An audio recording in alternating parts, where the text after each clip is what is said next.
गावातलं एक छोटंसं घर, दारी खुर्चीत बसलेले आजोबा, रोज संध्याकाळी 6 वाजता त्यांची वाट बघत, हातात एक छोटा डब्बा, त्यात पानसुपारी. स्वतःसाठी नाही, कोणासाठी तरी खास. आता कुणी विचारलं, आजोबा कोण येणार आहे, ते म्हणायचे, माझा अर्जुन, माझा नातू. तो म्हणाला होता ना, आजोबा मोठा होऊन येतो. अर्जुन शहरात गेलाय, मोठा झालाय, मोबाईल नंबर बदललाय, पण आठवण ती आजोबांनी ठेवलेली आहे. दररोज एक पान तयार करत राहतात, अर्जुन आल्यावर देईन. लोक हसतात, काही जण सहानुभूती दाखवतात, पण आजोबा मात्र बदलत नाही.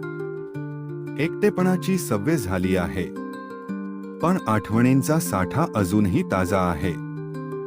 एक दिवस अचानक एक गाडी येते, घरासमोर थांबते. बाहेर उतरतो एक तरुण, हातात एक फुलं, डोळ्यात पाणी. तो अर्जुनच असतो. आजोबा खुर्चीतून उठतात, हळूहळू चालत अर्जुनपाशी जातात. त्यांचा हात थरथरतो, पण डब्बा उघडून त्याला एक पान देतात.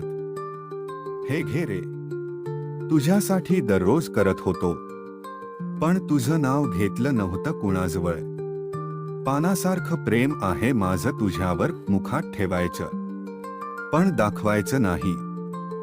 अर्जुन आजोबांना मिठी मारतो, ते पान मुखात ठेवतो आणि फक्त एवढंच म्हणतो, आजोबा उशीर झाला, पण प्रेम अजून ताजं आहे.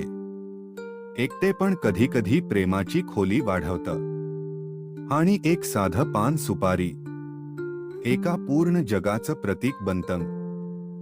अशाच नवनवीन गोष्टीसाठी आजच चॅनेलला लाईक करा, शेअर करा आणि सबस्क्राईब करा.